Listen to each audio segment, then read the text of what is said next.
Hello everybody. In this video, we are going to talk about an important theorem from Olympiad's point of view called Ptolemy's theorem. So let's start with it. So first thing is, what is Ptolemy's theorem? It is a theorem applicable in a cyclic quadrilateral. So for example, if you have got a quadrilateral like this, a cyclic quadrilateral,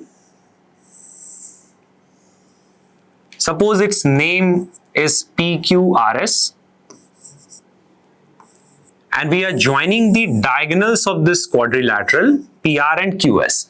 So as per Ptolemy's theorem, the product of the diagonals of a cyclic quadrilateral, that is PR and QS, is equal to the product of opposite sides, that is PS into QR, plus, again you can take the opposite sides, PQ into SR. That's all. That is the Ptolemy's theorem. If you have got a cyclic quadrilateral, the product of the diagonals PR and QS is equal to product of opposite sides and their sum, that is PS into QR plus PQ into RS. So I'll do its proof as well, but that I'll do in a separate video. Over here, let's do some questions on the basis of Ptolemy's theorem. So for example, you have got a cyclic quadrilateral given to you and these are the measurements. So you can just draw a rough figure over here. Any random cyclic quadrilateral. So that's ABCD.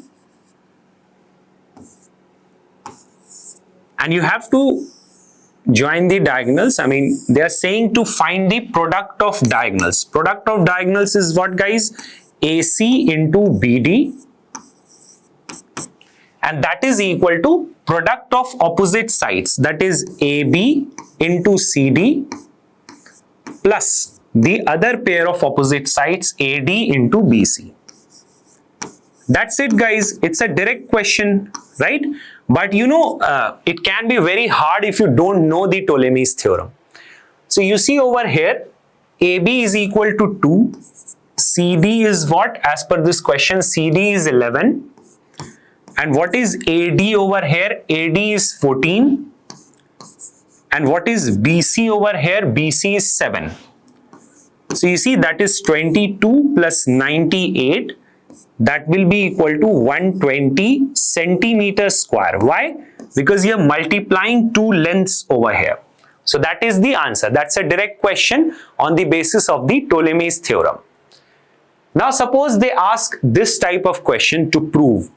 So given an equilateral triangle inscribed on a circle and a point on the circle, prove that the distance from the point to the most distant vertex of the triangle is the sum of the distances from the point to the two nearer vertices.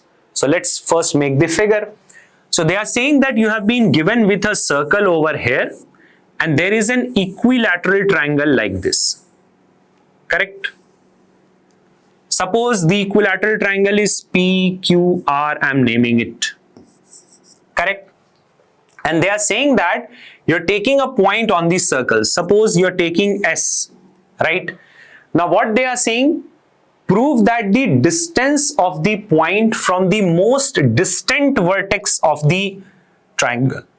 This is the most distant vertex of the triangle from this point S is equal to the sum of the distances of the point to the nearer vertex. It means you have to prove this plus this. It means you have to prove QS is equal to PS plus RS. PS plus RS. Right? Now you see, that's a very simple question if you use the Ptolemy's theorem over here. You see, now you see that PQRS is a cyclic quadrilateral. So product of its diagonals PR into QS. What is that?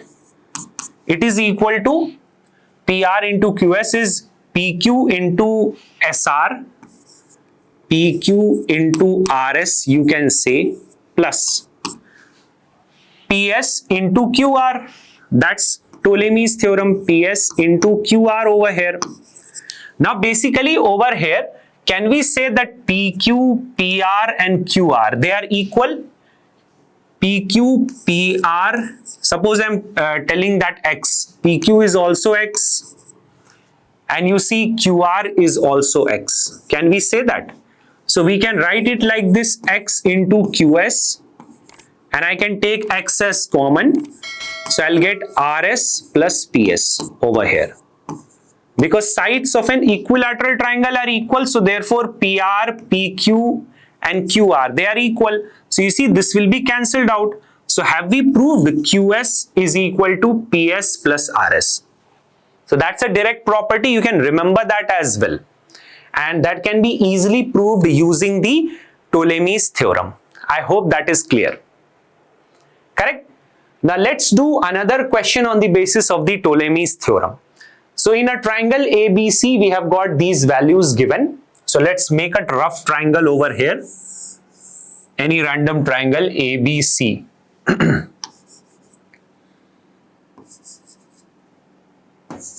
So AB is given 7, AC is given 8, and BC is given 9.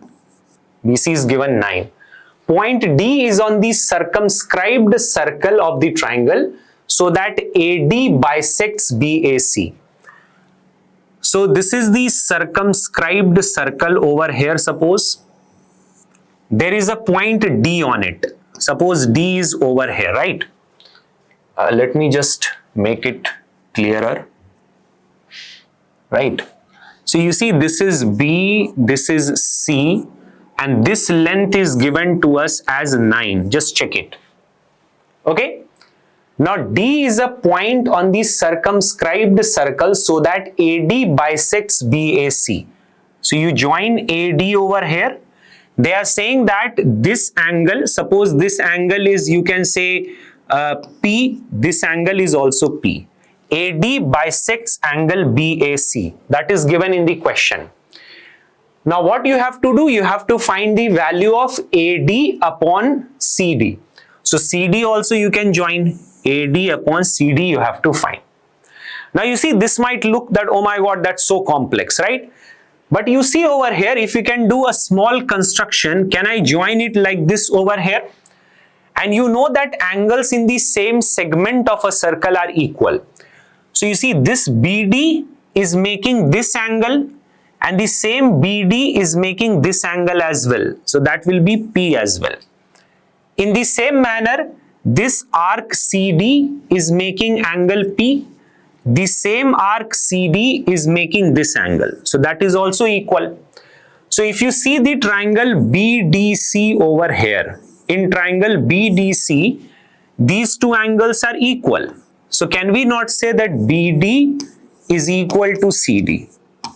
Just suppose I can say X. Fine. So I'm assuming that BD is X and CD is also X. Now you see ABCD or ABDC, isn't it a cyclic quadrilateral? ABDC is a cyclic quadrilateral. Can't we use Ptolemy's theorem over there? So you can say that AD, you see AD multiplied by another diagonal BC. BC is 9. That is equal to product of opposite sides. Sum that is 7x plus, you see 8x over here. So what is that, guys? That is equal to 15x over here. So can't I say over here that AD is nothing but equal to 15x upon 9. That is what? That is 5x upon 3. Now what they are asking? They are asking AD by CD. AD by CD. So what is AD upon CD over here, guys? AD we have got to be equal to 5x by 3. That is 5x by 3. And what is CD? CD is directly x. So can't we say that 5 by 3 is the answer? So you see, this question is very easy if you know the Ptolemy's theorem. Otherwise, you know, it might be complex. So 5 by 3 is the answer. So it might be very complex if you don't know the Ptolemy's theorem. So I'll record a different video, a separate video for the proof of the Ptolemy's theorem. That's a very important theorem from Olympiad points of view. So that's all we needed to do over here, guys. Don't forget to like, share, and subscribe to the Infinity Learn Class 9 and 10 YouTube channel. And don't forget to subscribe to the Telegram channel as well, because whatever is being discussed in live sessions, you can get the PDF of those sessions as well. Bye-bye, guys. Take care, everybody.